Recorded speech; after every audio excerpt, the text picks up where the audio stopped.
Assalamualaikum warahmatullahi wabarakatuh. Perkenalkan, nama saya Intan Lida Citra. Nama saya Putri Ferdian Mustika.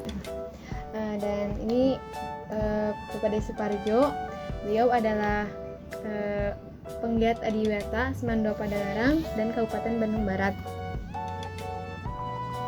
Ya, pada kesempatan ini kita akan membahas tentang bagaimana teknik untuk membudidayakan philodendron dari tanaman janda bolong ini gitu. Atau Monstera deliciosa. Ya, atau Monstera deliciosa. Nah, terlebih dulu, jadi pengenalan bahwa philodendron itu ya suatu kelompok tanaman itu yang bahasanya dari bahasa Yunani gitu. Kalau philos atau philo itu artinya cinta, sedangkan dendron artinya pohon gitu. Jadi adalah merupakan kelompok-kelompok tumbuhan atau pohon yang menarik gitu, yang beraneka ragam dan biasa digunakan karena keindahannya digunakan untuk tanaman hias gitu ya. Nah, salah satu tanaman philodendron ini itu yang sekarang akan kita tampilkan yaitu tanaman janda bolong ini gitu ya. Nah, dan dikenal juga termasuk tanaman kelompok Monstera gitu atau genus Monstera gitu ya. Nah, genus Monstera ini Monstera deliciosa itu di pelajaran biologi termasuk ke dalam kelas monokotil ya gitu. Jadi bagi anak-anak SMA ini atau SMP dalam pelajaran biologi ini perlu diketahui ini termasuk kelompok tanaman dikotil. Ciri tanaman dikotil yaitu biasanya tanamannya adalah berbuku-buku. Nah, ini berbuku-buku, jadi ada bukunya kayak bambu juga berbuku kan gitu. Kemudian kalau yang lebih maju lagi dari situ misalnya tanaman kelapa gitu, aren itu tidak berbuku-buku tapi mengindikasikan bahwa itu ada mirip buku-buku itu, artinya itu merupakan evolusi dari tanaman monokotil yang sebelumnya yang murni yang kemudian berubah pada monokotil yang sudah mendekati pada tanaman dikotil gitu kan. Nah, kemudian ciri tanaman monokotil itu juga cirinya selain berbuku-buku biasanya batangnya langsung mempunyai pelepah gitu. Kalau dikotil biasanya itu ada cabang-cabang sehingga membuat kerimbunan gitu, cabang besar, cabang pokok, cabang primer dari pohon kemudian membentuk lagi menjadi cabang sekunder, cabang tersier yang lebih kecil lagi yang biasa kita dikenal dengan ranting pohon gitu ya. Nah, sedangkan kalau tanaman monokotil biasanya dari batang pohon pokok, batang pohon primer itu langsung keluar dalam bentuk pelepah gitu, seperti pada kelapa, pada bambu langsung ada pelepah ini gitu ya. Nah, ini juga sama gitu pada kelompok philodendron khususnya genus Monstera ini gitu kan. Nah, pada kali ini kita akan membahas tentang repotting gitu. Jadi repotting itu yaitu bagaimana penggunaan atau pengkondisian di mana kalau pot sudah terlalu besar, media sudah terlalu padat gitu, maka diganti dengan pot yang baru yang lebih besar biasanya, atau penggantian media misalnya. Nah, pada kali ini kita akan membahas yaitu tentang bagaimana pot yang sudah kecil ini ya, sedangkan batangnya sudah menjulur panjang gitu, kita akan di repotting kepada pot yang lebih besar, juga media-media yang baru biar dia tumbuh dengan leluasa dengan pertumbuhan yang cepat, dan kemudian juga akan dibuat seperti ini yang sudah jadi itu dibuat ajir vertikal gitu ya, dengan bahan-bahannya yaitu yang sudah jadi seperti ini. Bahannya itu yang pertama itu ini sengaja diperlihatkan seperti ini, yaitu berupa paralon yang kotor. Ini menunjukkan bahwa paralon ini sudah bekas gitu ya. Nah, yang selanjutnya ada bahan bakunya yaitu tambang ijuk gitu, atau bisa juga misalnya tambang bahan keset gitu ya. Keset yang untuk biasa masuk rumah ada keset itu tambang yang terbuat dari sabut kelapa gitu ya, karena kebetulan adanya ini tambang ijuk gitu dan punya kelebihan lebih awet, lebih, karena ini tidak akan busuk gitu ya. Nah, tidak akan lapuk gitu, jadi awet. Nah, kemudian yang selanjutnya itu pralon. Sengaja pakai bahan pralon, ini juga bahan pralon bekas gitu, bekas pasang listrik. Ini supaya tidak busuk ya. Sedangkan kalau misalnya ini untuk penopang gitu supaya bisa tegak berdiri, menggunakan dari bambu misalnya atau dari kayu, dia akan lama kelamaan akan lapuk dan juga akan mengundang adanya jamur atau juga mengundang adanya rayap gitu ya.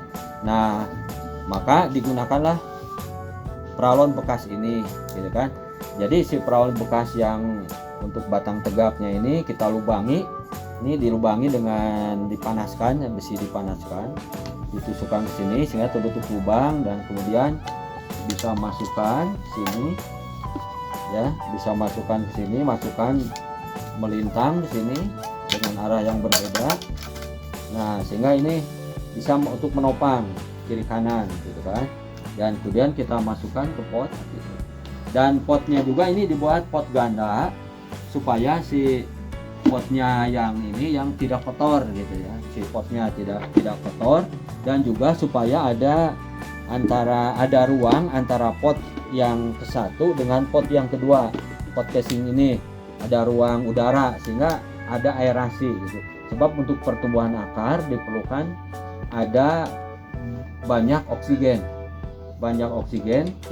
Sebab akar juga mengalami pertumbuhan, artinya ada metabolisme, ada pernapasan. Dia juga membutuhkan oksigen untuk dia bisa tumbuh dan juga bisa menggunakan energi untuk memperbanyak atau memperpanjang akarnya gitu. Nah, ini sudah bisa ya tegak seperti ini. Kalau sudah begini, kita langkah berikutnya kita tinggal pasang ini dililit ya, dililit dengan tambang ijuk ini dengan caranya supaya ini terjepit kuat. Jadi cara begini ini. Nah, kemudian langsung diputarkan sini. Nah, maka akan terjepit ujungnya ya ke sini terus.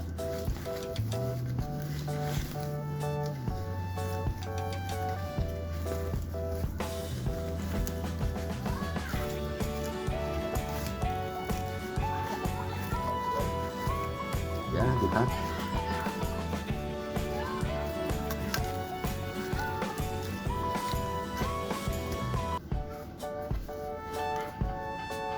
Sambung lagi.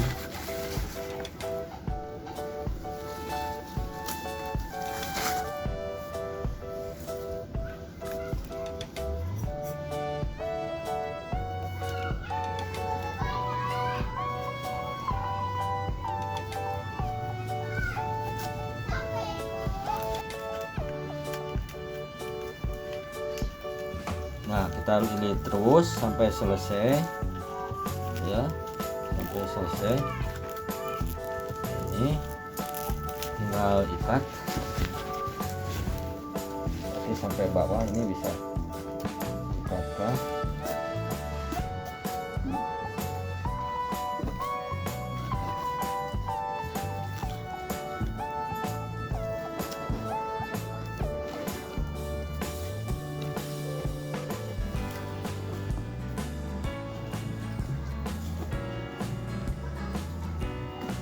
Ikat sampai kencang supaya tidak merosot, tidak buka ikatannya.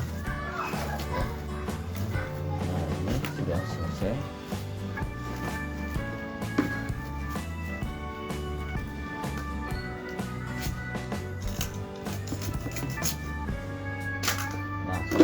ya ini untuk ajir dan fungsi daripada sabut icuk ini. Jadi supaya nanti untuk menempelnya ya akar-akar gitu, menempelnya akar-akar philodendron gitu. Jadi kebanyakan philodendron itu dia itu merupakan pohon atau batang yang memanjat gitu ya, memanjat di pohon atau di medianya. Nah ini sudah pas. Lalu kita supaya ada ini rongga udara, kita tidak langsung media, nah, tapi kita beri ada potongan daripada batu bata, dari batu bata sehingga ada rongga-rongga, dan selanjutnya ini kita berikan media alas. Jadi media alas ya sini. Lalu nah ini ada tanaman lain nih, ada tali putri, ada juga sirih gading ya, ini ke bawah. Nah, ini sirih gading disimpan aja ya, ini juga. Nah ini kita pindahkan. Jadi cara memindahkannya, kita tepuk-tepuk dulu biar lepas akar-akarnya atau media yang menempel. Kemudian kita pakai 2 jari seperti ini, jari 5 dipisahkan seperti ini, boleh juga gini. Nah jadi kesini caranya. Nah jadi caranya begini. Kalau ke pohon itu kita capit di sini dan kita tahan, kita balikan. Nih ada ini ya. Nah kita balikan ke sini, kita tepuk.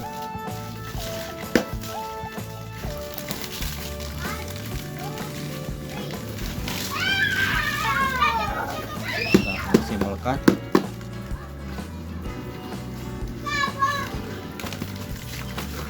Rupanya ada akan yang ini nyangkut sehingga menjadi lihat ya.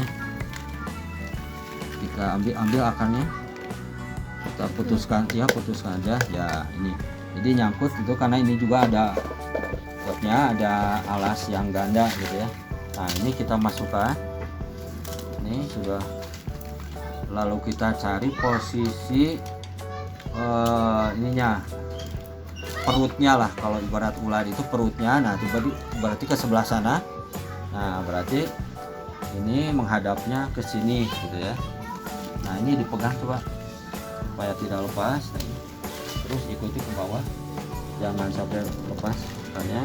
Terus ya, terus. Nah terus ya, ini sudah bisa. Ini tinggal menambah media. Nah ini jadi silahkan tambahkan medianya.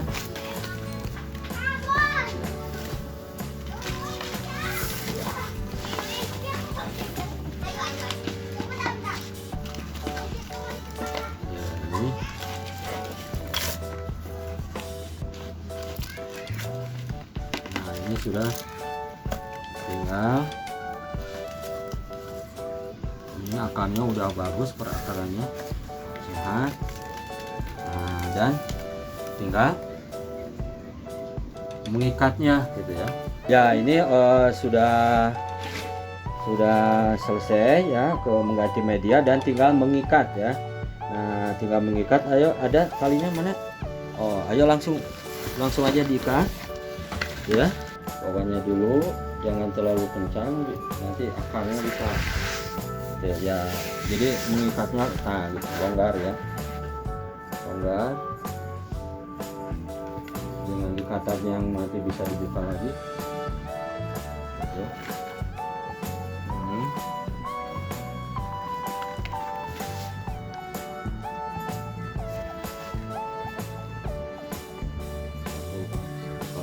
udah. Nah terus ya bagian ini, bagian atasnya ini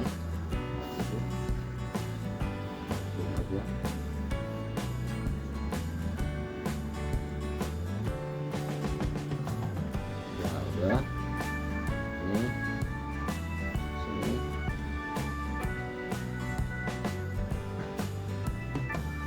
Nah, dengan cara ini sudah selesai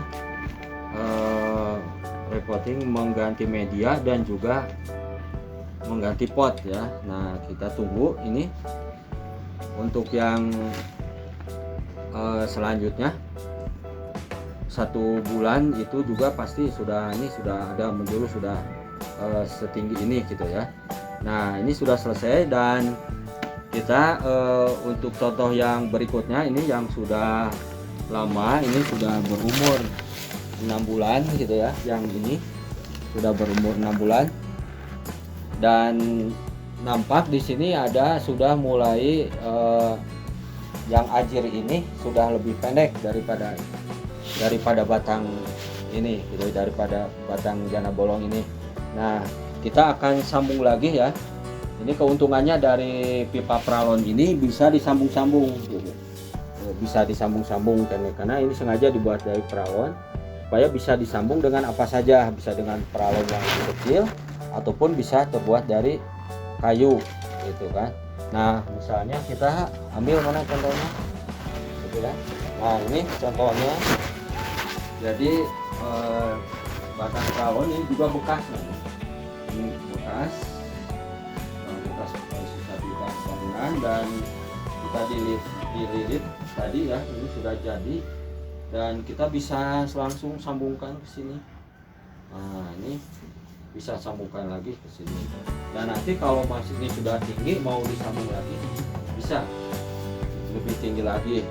Nah, sehingga dengan cara ini bisa membuat tampilannya lebih elegan ya, lebih bagus gitu kan. Nah,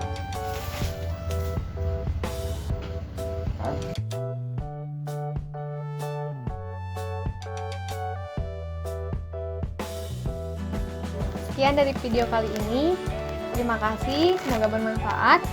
Jangan lupa Like, comment, and subscribe. Kita jaga alam. Alam jaga alam jaga kita. Assalamualaikum warahmatullahi wabarakatuh.